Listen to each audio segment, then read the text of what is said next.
Bible class, which is the reason that everybody has separated themselves from everybody else by just one or two chairs. Well, that's okay. Well, you don't provide coffee tables, so That's true. Well, that's the problem. Today, we are beginning with chapter 13, and it's quite a chapter. And so I'm going to start out this morning by reading the entire chapter through. And I want you to listen as carefully as you can, and from what we already have learned, to try and figure out what is going on here and what is John talking about. And then I will go back and I'll go through each of the verses of the chapter and make sure you got it all. Okay.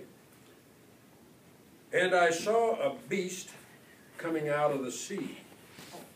He had 10 horns and 7 heads, with 10 crowns on his horns, and on each head a blasphemous name.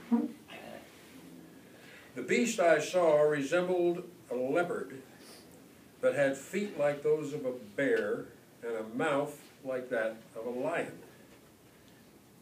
The dragon gave the beast his power, and his throne, and great authority. One of the heads of the beast seemed to have had a fatal wound, but the fatal wound had been healed.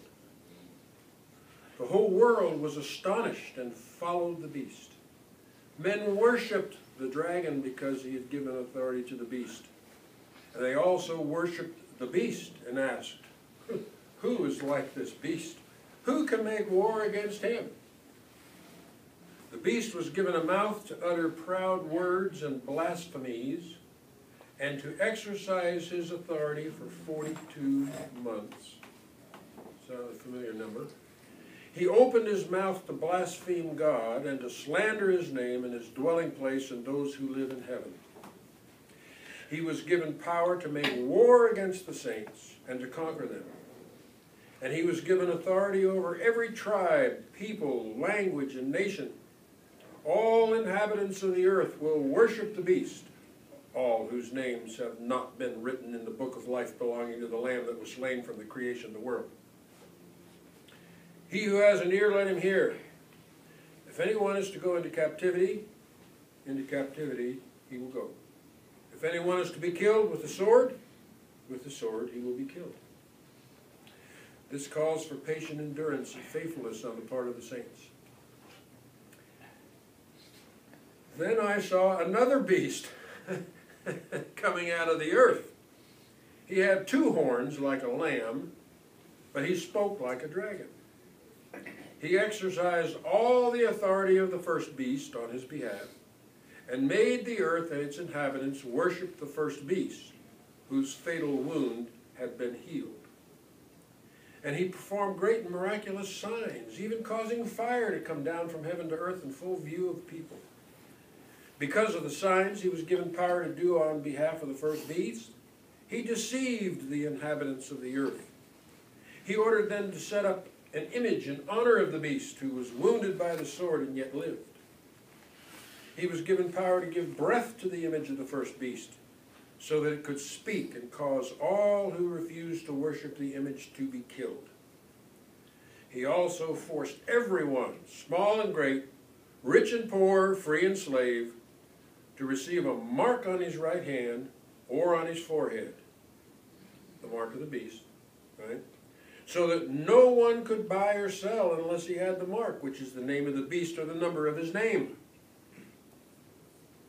The name of the beast or the number of his name. Remember that part. This calls for wisdom. If anyone has insight, let him calculate the number of the beast. For it is man's number. His number is 666. 666. Well, now that we've clarified all of chapter 13. So there's 2 beasts. There's 2 beasts in this one story. One from the water and one from the land. Absolutely. Right. Good observation. That's I important. didn't know that lambs had horns. That's important. Okay. The gist of the chapter, Bruce just summarized. Satan is cast out of heaven. We talked about this last week. He knows his time is short. He's determined to do as much damage as he can. And to cause that damage, he calls forth two beasts that are the central figures of this chapter. One from the sea and one from the land. The beast from the sea is the Roman Empire. See, in John's eyes, the incarnation of evil is Rome. So the beast from the sea is the Roman Empire, and it is described by John with this leopard and bear and all this kind of stuff. That description comes right out of the book of Daniel.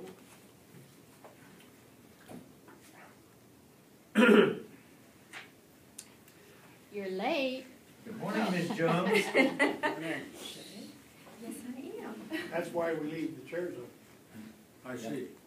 I didn't So the notice her people coming can in come late. in You on were notice. all rude and pointed out the fact that she was late. I was ignoring it. Okay, we can get on with it. Why don't you just point out the times when I'm on time? Okay.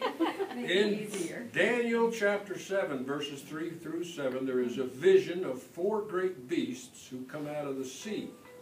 They are the symbols of the great empires which have held world power, and of an empire which, when Daniel was written, was holding world sway. The beast like a lion with an eagle's wing stands for Babylon. The one like a bear stands for Media. The one like a leopard with four wings stands for Persia. And the fourth stands for the empire of Alexander the Great. What was the first one again? Babylon. Babylon, okay. What As- are present-day Media and Persia? Persia's Iran, isn't it? Yeah, Today, yeah. What was Media? Where I think was it's Media? Iraq. I Medea. think it was. It was the same area. Yeah, it's all that Middle East area. What used to be called Assyria, was that the same area as Media? As the writer of Somewhere Daniel over saw there. these world powers, they were so savage and inhuman that they could be symbolized by nothing more than bestial figures. Now, it was only natural for a Jew to go back to this picture of the beastly empires whenever he wished to find a picture of another satanic empire threatening God's people, which now It's wrong. is Rome. And what John has done is to take all the features of all four of those beasts from Daniel, put them all together into one beast, and that's Rome. 7 heads and 10 horns. They very specifically represent something. The 7 heads are the 7 emperors of Rome, from Tiberius to Domitian. You have Tiberius, Caligula, Claudius, Nero, Vespasian, Titus, and Domitian. John writes Revelation during the reign of Domitian. And the reason that those 7 emperors are picked out and isolated is because all 7 of them demanded Caesar worship. They what? Caesar worship. Oh. They demanded to be worshipped, which of course the Christians refused to do that. So you got these 7 emperors. That's the 7 heads of the beast. Okay, if the beast is Rome, the 7 heads are the 7 emperors. But in addition, it says the beast had 10 horns. There's an explanation for that. After the death of Nero, there was a short stretch of time, 18 months exactly, in which there was utter chaos. And in that period of absolute chaos, there were 3 quick emperors of Rome. They only ruled for a few months apiece. And those emperors were Galba, Otho, and Vitellius. So the 7 heads are the 7 primary emperors. The 10 horns are all 10 of them, those 3 included. All right. Blasphemous names are written on the heads. These are the blasphemous names that the emperors took upon themselves. They would call themselves divine, Son of God, Savior of the world, Lord. Those are the blasphemies, because those are names only reserved for God himself. Okay. Then comes the second beast from the land. He represents the magistrates and priesthoods designed to enforce Caesar worship. So the second beast has all to do with Caesar worship. The first beast is Rome itself. The second beast is Caesar worship. You know, every citizen of Rome was required to call Caesar Lord. And if you did not do so, you could be killed. Killed, You'd be killed. Then we come to this bit about the wounded head. There's one head that's been slashed up by the sword and damaged, but it's recovered. It's healed. What is the meaning? I think you all know by now. The concept of Nero Vivius, Nero coming back to life. Nero was the worst of the bunch. And it was thought that he was going to return. And so the wounded head is Nero vanquished but healed and coming back. Look, of all the emperors, Nero was by far the sickest. He was the most perverted.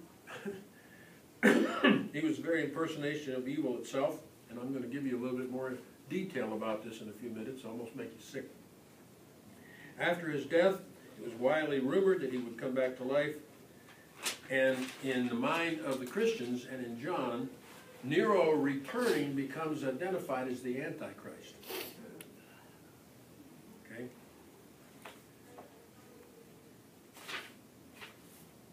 Okay, you ready for this? When Nero was young, he and other youths would roam the streets attacking anybody that they came across, some of which they murdered. No young man or woman was safe from his lust. By the way, he was homosexual. He publicly married a youth named Sporus in a state wedding, and he took Sporus with him on a bridal tour of Greece. He was married to a freeman called Dorphorus. He took Poppaea Sabina, the wife of Otho, his closest friend, as his paramour, and then kicked her to death when she was with child. He had a passion for wild extravagance and extracted money from any and all. The imperial court was a welter of murder, immorality, and crime. One of Nero's passions was building, architecture. In AD 64 came the Great Fire of Rome, which burned for a week. There isn't any doubt whatsoever that Nero started that fire, and he hindered any and every attempt to extinguish it. Why? So that the city would burn down and he could rebuild the whole city himself. The people knew who was responsible, but Nero diverted the blame onto the Christians. And that started some of the most deliberately sadistic of all persecutions. He had Christians sewn up in the skins of wild animals and set his savage hunting dogs upon them. He had Christians enclosed in sacks with stones and flung into the Tiber River. He had Christians coated with pitch and set alight as living torches to light the gardens of his palace. Wouldn't that stink? I would imagine. The insanity of evil grew wilder and wilder. Seneca was forced to commit suicide. Burrus was murdered by a poisoned drink, which Nero sent him as a cure for a sore throat.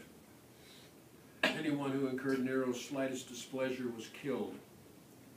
His mother, Agrippina, made some attempt to control him. Then he finally turned against her. He made repeated attempts to murder her by poison, by causing the roof of her house to collapse, by sending her to sea in a boat designed to break up. Finally, he sent his freeman, Anicetus, to stab her to death. And when Agrippina saw the dagger, she bared her body. "Strike my womb," she said, "because I bore a Nero." That's how bad this guy was. He was evil impersonated. How hard is it to understand why the early Christians considered him Antichrist? I mean, you know, it just makes sense.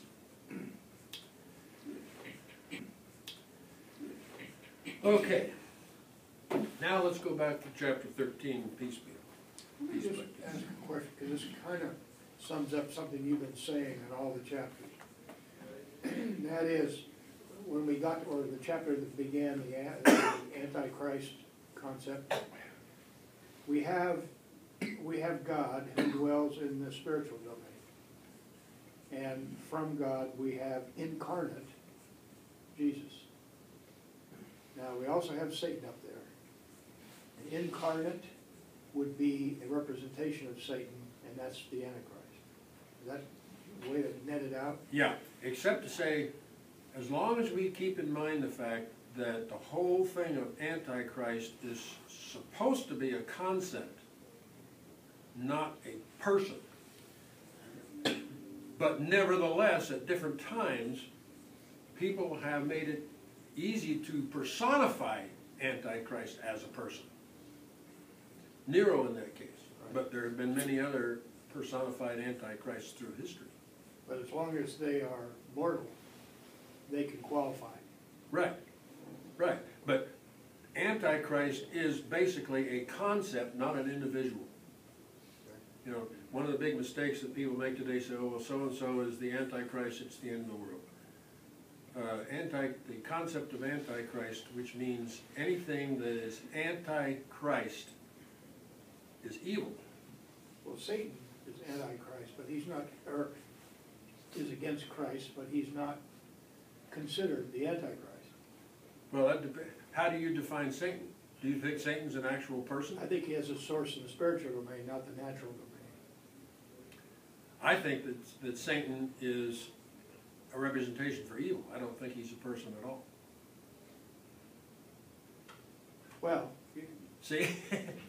yeah, but his source is the same source as God. It's the spiritual domain. That's right, because He that's what rebelled that's what up we're there. talking about. Rebellion We're talking occurred about the up there. war between good and evil, which is all the spiritual. Which is domain. all over here. Right, right. Well, I have a question. yeah. Do you think God is a person? I have a hard time picturing God at all. Yeah, okay. God is so vast and so incomprehensible that I can't get a picture on God. That's why Jesus Christ is so important. I can see Jesus. Jesus was a person. Jesus says, look at me and you can see what God is like. I can deal with that.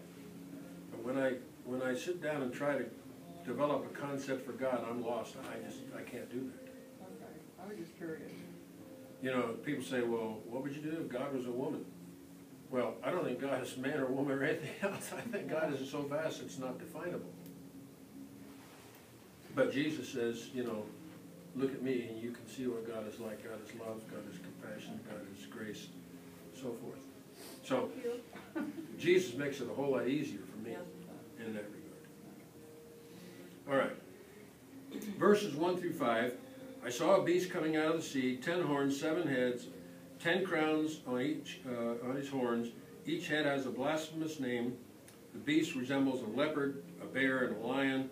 Dragon gives him the power. He has the one head that's fatally wounded, but the wound is healed. The whole world is astonished and follows the beast.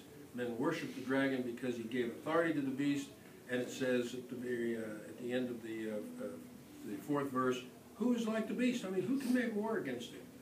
Well, obviously, if the beast is Rome, it makes sense. Well, who can make war against Rome? I mean, Rome was the strongest power in the world. You can't fight Rome. The beast was given a mouth to utter proud words and blasphemies to exercise his authority. Okay, let's go back and repeat now. The 7 heads of the 7 emperors during which Caesar worship was prevalent. Tiberius, Caligula, Claudius, Nero, Vespasian, Titus, and Domitian. The 10 heads are the 7 emperors together with the 3 other emperors whose total reign combined lasted only 18 months during the period of chaos following Nero's death. And the head which is wounded and restored to life symbolizes Nero returned to life. Already mentioned this, but these emperors call themselves divine, sons of God, Lord, Savior of the world, and so on. And they unanimously joined to crush the Christian faith. Rome is not only the beast, but has become the agent of the devil. Here the beast is pictured like a leopard with bear's feet and a lion's mouth.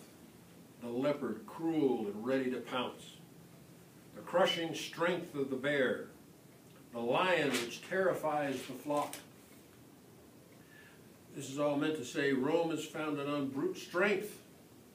Rome is founded on fear, not on moral grounds, not on moral greatness, and therefore Rome is anti-God.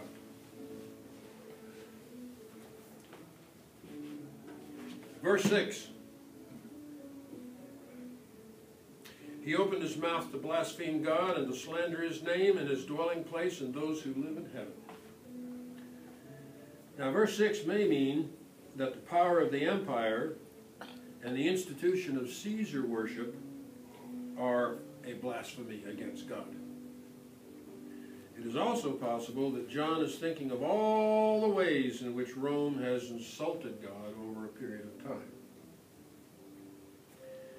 John may have had in mind a specific incident that occurred during the reign of Caligula, AD 37 to 41.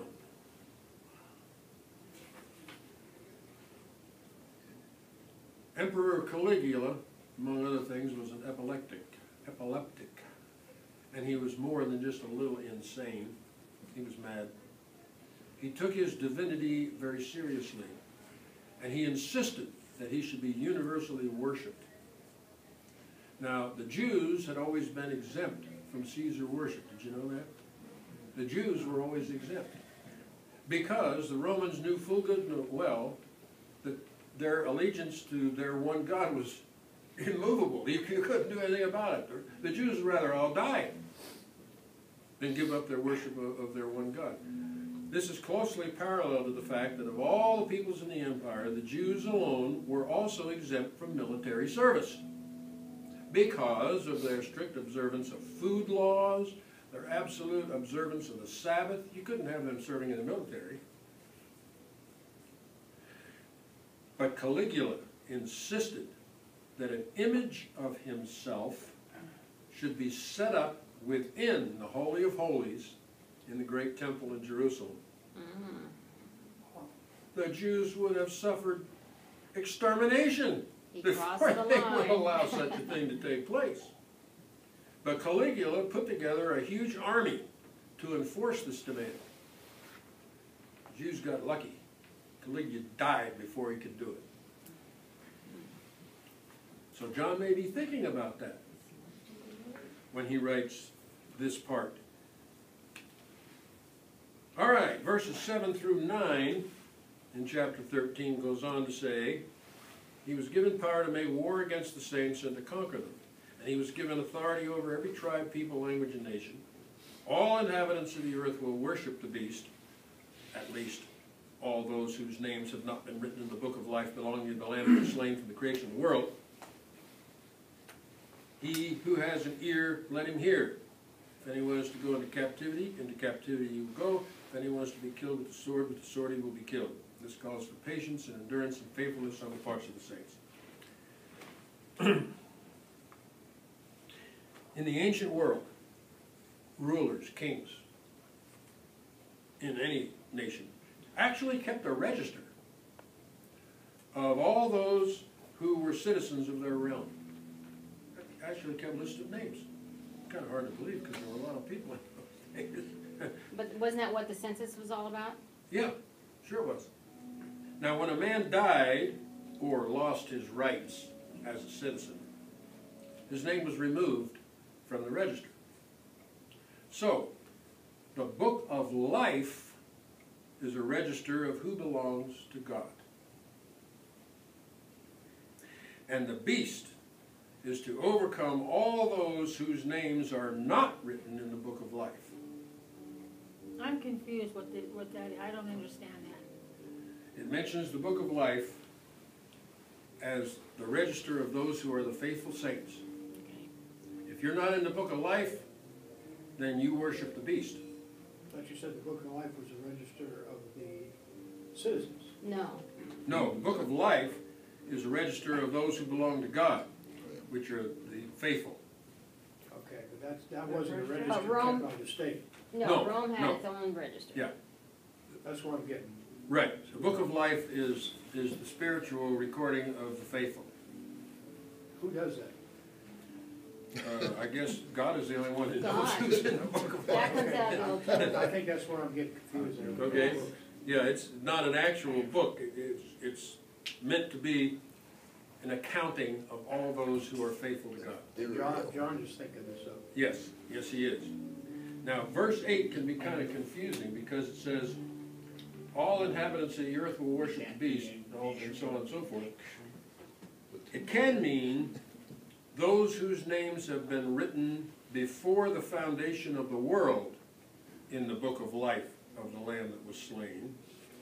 Or it could mean those whose names have been written in the book of life of the Lamb who was slain from the foundation of the world. Both of those translations can be argued to be accurate and correct. But actually the preferred translation is the first one, because later on in chapter 17, verse 8, John repeats that. So the most correct understanding is those whose names that have been written in the book of life before the foundation of the world. That's quite a job. I would think so. Yeah. That's before Right. creation. That's before creation. Brian, is there a reference to the book of life in the Old Testament?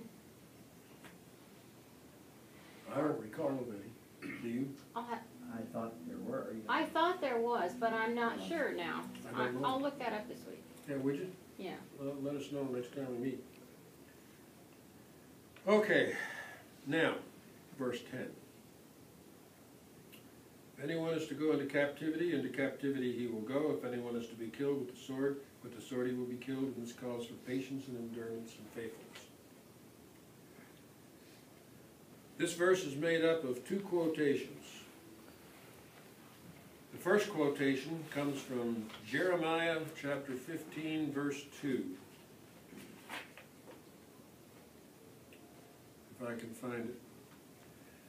Jeremiah is told to tell the people that such as are for death will go forth to death. Such as for the sword will go forth to the sword. Such as are for famine will go forth to famine, and such as are for captivity will go forth to captivity. So that's the first part. But the second part comes from Matthew chapter 26, verse 52, when Jesus is in the Garden of Gethsemane, and they come to capture him. Peter draws his sword to defend Jesus, and Jesus says, put your sword back in its place, for all who take the sword will perish by the sword. So John is actually taking one quote from Jeremiah and one from Jesus himself to make the statement that he just made in this verse. So, if what it means, all taken together, is this: if your Christian faith means imprisonment, then you got to be willing to accept that. Into prison you must go. Whatever it takes to follow Jesus, you have to be prepared to do it. And then, of course, Christianity would go even further and say you can never defend Christianity by force or violence, although it's been They certainly tried. tried many times. You cannot take the good news of love and defend it by using hatred and violence. It's wrong. It's just contradiction. So when he goes at the end of his verse here, he's saying the Christian does possess two weapons in the face of all this adversity. The first weapon is steadfastness. And that is not to mean passively enduring, but courageously accepting the worst and turning it into a victory. And the other is loyalty, meaning that kind of fidelity that will never waver in its devotion. If you have steadfastness and you have loyalty, those are two weapons that can work in your favor.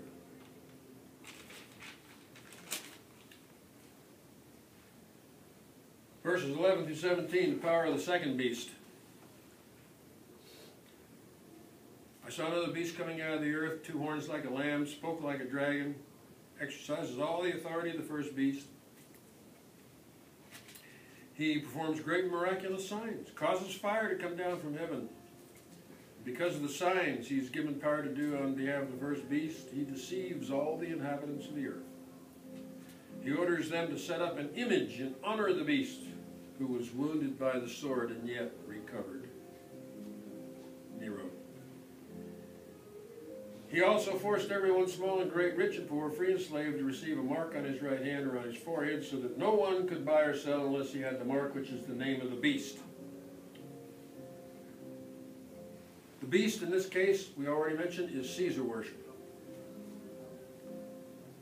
Pagan priests were pretty talented fellows. They were pretty good at magic, performing all kinds of unexplained acts.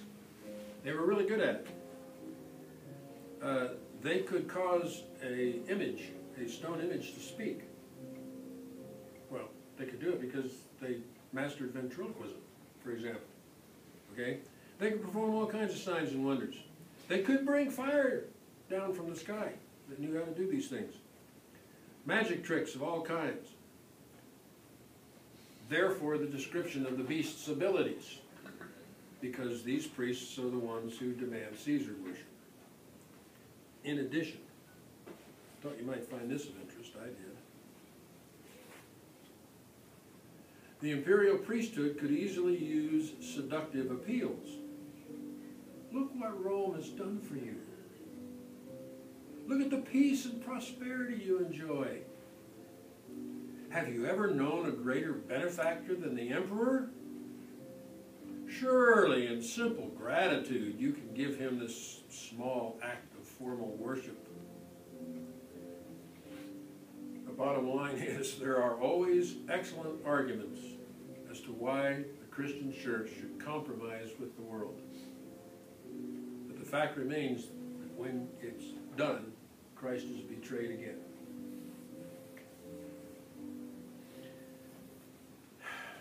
That was a sideline.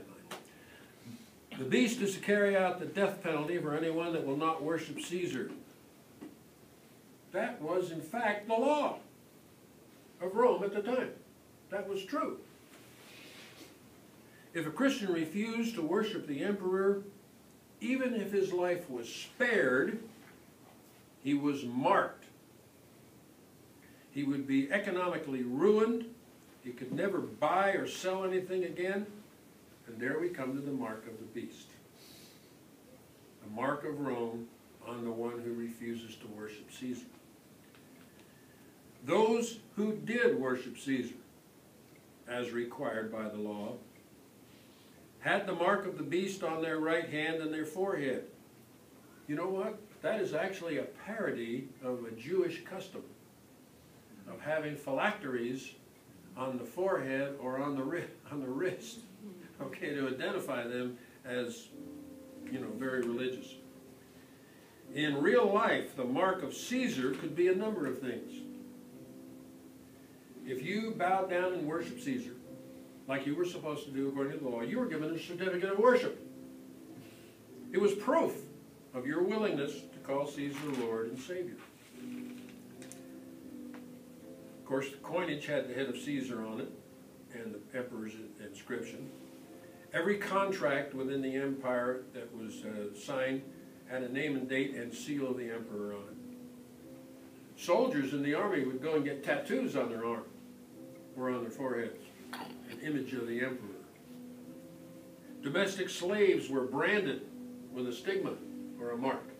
So, there's all kinds of sources from which this idea of the mark of the beast comes into existence. And then we come to the last verse in this chapter, where it says, now this calls for wisdom any of you have insight, calculate the number of the beast, for is man's number. His number is 666. 666, a carefully coded number, which stands for the arch enemy of the church, right? Well, who does it really stand for? Where does it come from? Ancient peoples used the letters of the alphabet to double up for numbers. Okay? Every word and every name particularly could also be a number. The best clue in Revelation is the reoccurrence over and over again of the head of the beast that is wounded to death and then is restored. That symbolizes Nero, as we know. If you take Nero in Latin, N-E-R-O-N in Latin, and you give it its numerical equivalent, you get N50, E6, R500, O60, and N50, and that totals 666.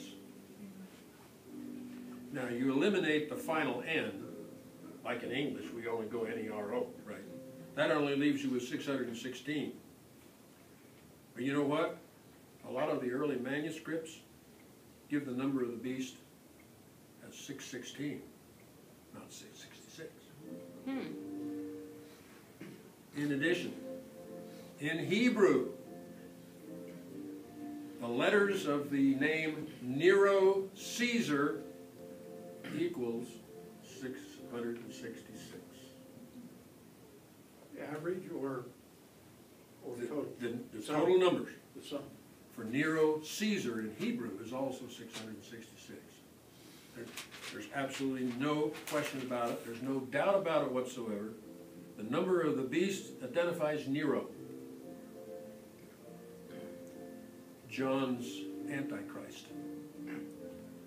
John is predicting the coming of the Antichrist as Nero returning to life, who is the incarnation of all evil and represents Rome the beast. That's enough for today, guys. Oh, yeah. Yeah, it is. Thank you, Brian. Thank you, Brian. Very interesting. Oh, by the way, we don't know yet about next week. It appears as if we may not be moving next week. No, I don't think. Yeah, No, it's, we're not. We're not Well- going to move. it's up in the air. So we will plan to meet back here again next week as usual. The first time we do move to St. Jude's Ranch, which may not be now until after the holiday I season. hope so. But the first time that we do move there, remember that our Bible study class will be moved up in time to match the increase in time of worship service. I think the worship service would be moved to 10:30, is that correct? No, 11:15. 11:15 for the worship service? Yeah. That would mean the Bible study class would be at 10:15. Okay? And we would be meeting, That works. well, I'm not sure where we would meet over there, but we'll find a place. I'll figure it out. Starbucks. Yeah, that might be an idea. That's where David's gonna be anyway. Figure it out.